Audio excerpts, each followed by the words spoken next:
matin, Culture Média. Philippe Vandel. Connaissez-vous l'ASMR? Derrière cette abréviation, un phénomène à base de voix chuchotantes, de frottements, de grattages et autres petits bruits. Et ça cartonne des dizaines de millions de vues pour des vidéos d'ASMR sur YouTube. Pour en parler, nous sommes avec la journaliste Ariane Nicolas. Bonjour. Bonjour Philippe Vandel. Vous signez dans Philosophie Magazine un article avec un très joli titre, ASMR, ouïr sans entrave. Qu'est-ce qui vous a donné envie de vous intéresser à ce phénomène ? Tout simplement parce que j'ai découvert la ASMR il y a environ 3 ans, et qu'au début j'ai été je trouvais ça un peu bizarre, je me moquais un petit peu même de ces vidéos. Puis en fait je me suis rendu compte que c'était beaucoup plus intéressant que ce qui n'y paraissait. Et j'ai fini même par moi m'y intéresser à titre personnel, c'est-à-dire que j'ai pas mal écouté d'ASMR, notamment pour me concentrer et parfois aussi pour me relaxer. Je me suis rendu compte qu'il y avait énormément de gens pour qui ça avait une place absolument centrale dans leur vie. L'ASMR, donc ça veut dire réponse autonome sensorielle médiane, et en fait c'est une sensation que certaines personnes... En anglais, voilà, c'est de l'anglais à la base. Pardonnez-moi, Autonomous Sensory Meridian Response, ASMR. Exactement. Et en fait, ça qualifie une sensation que certaines personnes ressentent, mais qui est vraiment physique, qui est à peu près au niveau du dos ou du crâne, et qui est suscitée par ces vidéos, qui sont des vidéos qui en fait présentent des images qui sont assez belles, mais surtout des sons qui sont tout à fait étonnants. Et voilà, donc les personnes l'écoutent beaucoup pour faire une sorte de méditation, et surtout pour se relaxer en fait, et parfois pour aussi s'aider à dormir. Ça date de quand la ASMR ? Alors, ça apparaît à la fin des années 2000, au tournant à peu près 2010. Au début, c'est une communauté, si vous voulez, YouTube, qui est extrêmement restreinte. Et puis, il y a 5-6 ans, il y a vraiment eu un boom de l'ASMR, avec une communauté qui a grossi. Et puis, depuis 2-3 ans, c'est quelque chose qui est vraiment devenu très mainstream et qui est devenu mondial. Alors, pour entendre ce qu'est l'ASMR, on va écouter un extrait d'une vidéo qui dure 3h30 en réalité, réalisée par la Britannique Emma Withspread, j'espère que Smith, c'est son nom de famille. Pourquoi on a choisi cet extrait, qui est très étrange? C'est parce que cette vidéo postée il y a tout juste 1 an comptabilise plus de 18 millions de vues et surtout d'écoutes.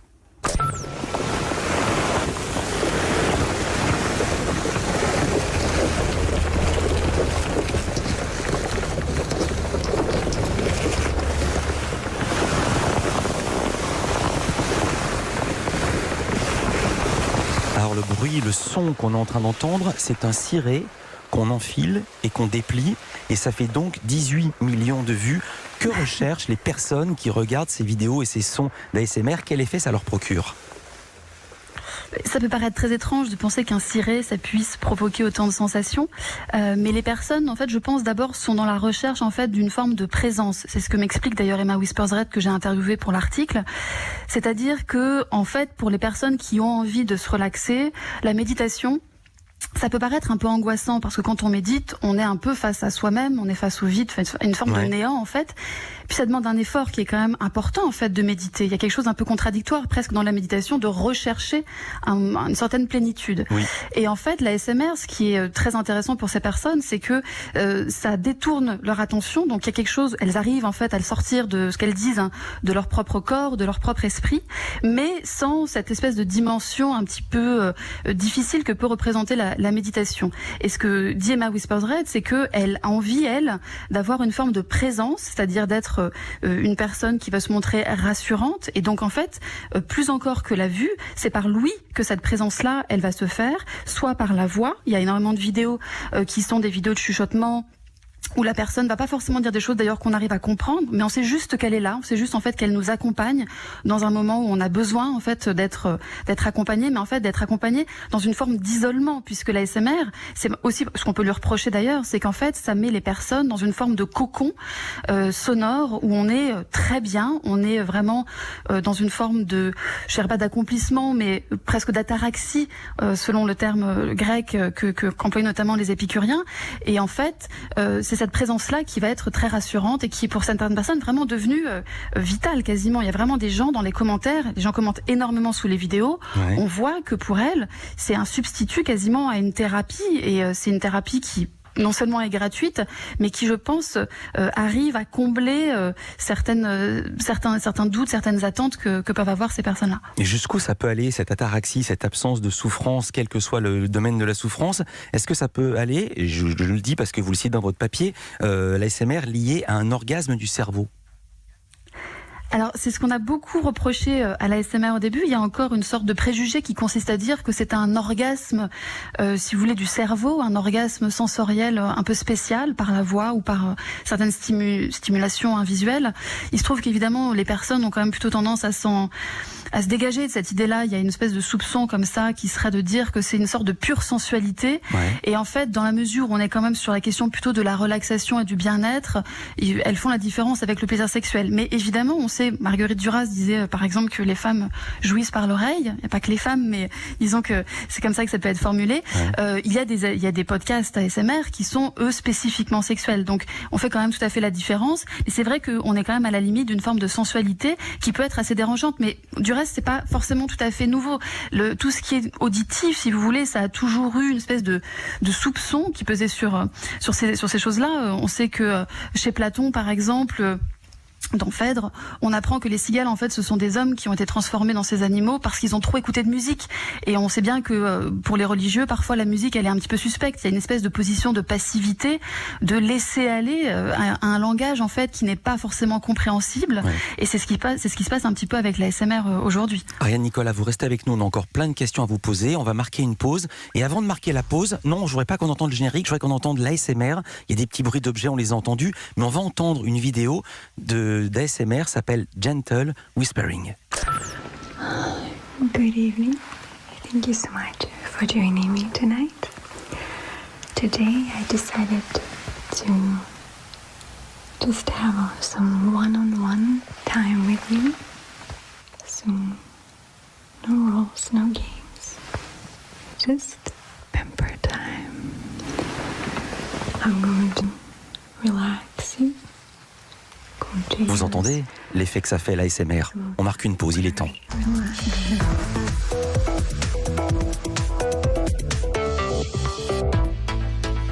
Europe 1, Raphaël Duchemin. La France bouge s'adapte avec la crise. La France bouge. Comment les startups se sont-elles lancées depuis le début de la pandémie? Quelles ont été les solutions imaginées par les Français pour lutter contre le coronavirus? Et puis, vos questions aussi et vos attentes. On vous donne la parole si vous êtes entrepreneur, artisan, commerçant. Un coup de main, signé La France bouge. On vous attend tout à l'heure, midi, pour résoudre vos problèmes. Europe 1, écoutez le monde changer. Mercedes-Benz. Pour repartir du bon pied, il faut parfois un bon coup de pouce. Alors pour vous aider à bien redémarrer, Mercedes-Benz vous offre 6 mois de loyer pour tout financement au crédit bail 48 mois d'un véhicule utilitaire neuf, quel que soit le modèle ou ses équipements. Mercedes-Benz. Offre de Mercedes-Benz financement réservé aux professionnels sous réserve d'acceptation du dossier. 6 loyers offerts hors premier loyer majoré, valable pour toute commande jusqu'au 30 juin 2020. Conditions sur mercedes-benz.fr/vans. Leclerc.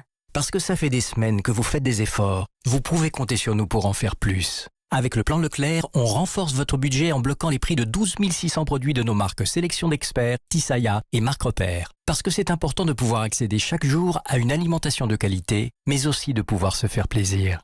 Tout ce qui compte pour vous existe à prix Leclerc. Voir détails et liste des produits sur www.e.leclerc. Ceci est un appel d'urgence d'UNICEF face à la crise du Covid-19. Pourquoi il est malade? Pourquoi elle pleure?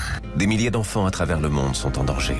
Épidémie, malnutrition, violence, déscolarisation. Aujourd'hui, ils sont encore plus fragilisés par la crise du coronavirus.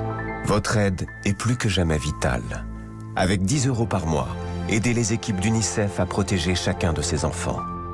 Donnez 10 € par mois maintenant sur unicef.fr. Merci. Chez Optical Center, avec l'offre audition, vos appareils auditifs sont à moins 40%, quelle que soit la marque. Même le petit là, celui que vous appelez Slim? Tout à fait. Bon, bah alors, c'est parfait, je les prends. C'est ma femme qui va être contente. Je vais mieux l'entendre. C'est bien, non? C'est qu'elle parle beaucoup, vous savez. Ah, et je vous ai pas dit, vous bénéficiez aussi d'une paire de lunettes à votre vue, entièrement gratuite. Alors ça, quand je vais lui dire qu'elle peut aussi m'envoyer des textos. L'offre audition d'Optical Center. Vos appareils auditifs à moins 40% et une paire de lunettes à votre vue offerte, même en verre progressif, valable du 1er janvier au 31 juillet 2020. Conditions en magasin, dispositifs médicaux. Demandez conseil à votre médecin. Europe 1 Culture Média. Philippe Vandel.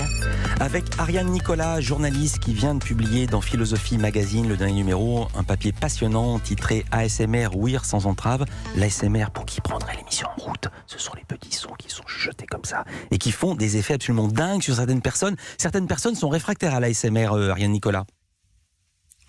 Oui, il y a des vidéos qui sont tout à fait gênantes. Alors déjà, il y a des gens qui trouvent que se faire infantiliser, ce qui en tout cas, ces personnes, c'est ce qu'elles ressentent quand elles voient certaines vidéos. Déjà, elles n'aiment pas forcément. Et puis il y a vraiment des sons qui peuvent être très gênants. Je pense par exemple, il y a une forme de micro qui est très particulier, qui recrée en fait la forme d'une oreille. Et le but de ce micro, c'est de créer une sorte de massage auditif. C'est-à-dire qu'on a vraiment l'impression qu'il y a quelqu'un qui est en train de nous masser le cerveau. C'est vrai que c'est très dérangeant. Il y a quelque chose de très intrusif en fait dedans.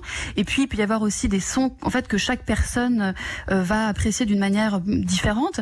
Les sons par exemple de nourriture, écouter quelqu'un qui va manger très fort, c'est des vidéos qui sont extrêmement vues, elles sont assez fascinantes, mais elles peuvent être assez gênantes aussi pour certains. Et puis ce qui est intéressant aussi, c'est que d'une certaine manière, en fait, on revisite un petit peu le quotidien avec l'ASMR. On peut avoir par exemple des vidéos de claviers d'ordinateur qui vont être extrêmement relaxantes pour certaines personnes, alors même que dans la vraie vie, quand on a dans un open space des gens qui tapent sur l'ordinateur, ça peut un petit peu taper sur le système. Et il y a même des couples qui se séparent. Voilà, donc chacun en fait se réapproprie. Chacun se réapproprie un petit peu le réel en fait et essaye de se créer son propre paysage sonore avec des goûts qui sont évidemment tout à fait singuliers et propres à chacun. Et il y a même des couples qui se séparent parce qu'ils supportent plus de s'entendre déglutir. Alors vous avez aussi fait parler une certaine Suzanne, elle est vendeuse elle a 28 ans, et elle parle de tingles. Qu'est-ce que sont les tingles ? Alors, ce sont en fait les picotements qui correspondent en fait à cette sensation ASMR qui est tout à fait propre et qui effectivement n'est pas forcément tout à fait bien comprise encore par la science. Les expériences et les études manquent pour essayer de comprendre vraiment ce qui se passe au niveau physiologique. Mais ce qui est une notion clé, si vous voulez, dans l'ASMR, ça va être la notion de trigger, qui est la notion de déclencheur. Et en fait, il va y avoir des sons qui vont être plus ou moins aptes à déclencher ces sensations physiques chez les personnes. Et donc, ce qui est intéressant aussi avec YouTube, puisque c'est un phénomène qui est quand même sur une plateforme vidéo à la base, avec un algorithme qui est très puissant, c'est qu'on peut faire énormément de recherches via la sérendipité, et puis chaque personne va essayer d'aller trouver, en écoutant des vidéos encore et encore, le déclencheur qui va leur permettre d'avoir cette sensation particulièrement agréable. Voilà, je précise pour qui ne connaît pas, la sérendipité, c'est le fait de tomber sur quelque chose alors qu'on cherchait autre chose. Suzanne, qui parle de ces tingles, décrit un frisson qui parcourt la nuque, la colonne vertébrale et va parfois jusqu'aux tempes et aux reins. D'autres évoquent la poitrine, les bras ou les joues. Alors il y a des anglophones qui font de l'ASMR, mais également des francophones. Il y a Roxane ASMR qui fait des massages d'oreilles sur un support fait exprès, ou encore Nefertiti ASMR qui fait, elle, de l'ASMR avec des plantes. C'est aussi une plante qui est recommandée contre l'insomnie et qui est bonne, qui prévient l'anxiété, qui permet de soulager en tout cas. C'est aussi un antispasmodique très reconnu. Pendant que je suis en train de... Alors vous savez quoi ? Ça fait aucun effet sur moi parce que cette plante, j'ai l'impression que c'est de l'ail qui frissouille dans une casserole et ça fonctionne pas. Et c'est un phénomène qui n'échappe pas non plus à la moquerie, vous le disiez. Il y a de nombreuses parodies d'ASMR sur YouTube. Aux États-Unis, ça a été moqué notamment par Ellen DeGeneres, grande animatrice télé, par la rappeuse Cardi B, et en France, par l'actrice Anna Mouglalis dans une vidéo pour Télérama.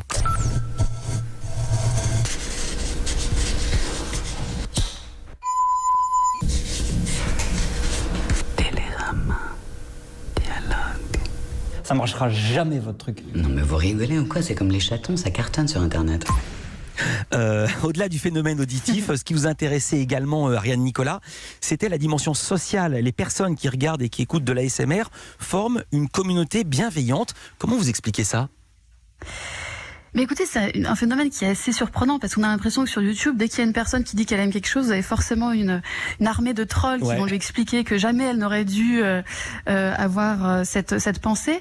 Je pense qu'il y a quand même l'idée, Hélène DeGeneres par exemple, quand elle a fait cette vidéo, elle a diffusé une vidéo en s'en moquant, elle s'est fait vraiment beaucoup attaquer et les gens lui ont dit mais pourquoi est-ce que vous vous attaquez à la seule communauté qui est justement absolument bienveillante et qui surtout, je pense en fait, accepte une forme de vulnérabilité. Il y a l'idée quand même dans la ASMR que les personnes sont des gens sans prétention, qu'elles ont d'ailleurs, il y a beaucoup de femmes, pas seulement, mais du second degré, c'est-à-dire qu'elles sont tout à fait conscientes de leur exposition en fait à ce genre de de moquerie, et quand vous avez des commentaires, il y a toujours l'idée que pourquoi est-ce que j'aime ça, c'est quand même absolument ridicule, et en même temps je peux pas m'en passer. Donc il y a quand même une forme, je pense, de réappropriation de son propre rapport, je dirais, enfin de son besoin d'avoir un rapport différent au monde, qui inspire quand même le respect, parce que ce sont des gens qui disent oui, je n'ai pas envie de subir absolument les sons qu'on m'impose dans la rue, chez moi, au travail. Certes, je suis quelqu'un qui a cette forme de vulnérabilité, mais au moins j'essaie de combattre quelque chose, peut-être en allant vers des choses qui sont tout à fait bizarres et surprenantes. Et je pense que d'une certaine manière, je dirais pas que c'est une forme de révolution, je dirais pas jusque là évidemment, mais il y a une volonté de s'autonomiser par rapport à certaines choses, je pense. Merci beaucoup Ariane Nicolas. Je rappelle que vous êtes journaliste et votre papier ASMR Ouïr sans entrave est à lire dans Philosophie Magazine. Culture Média continue.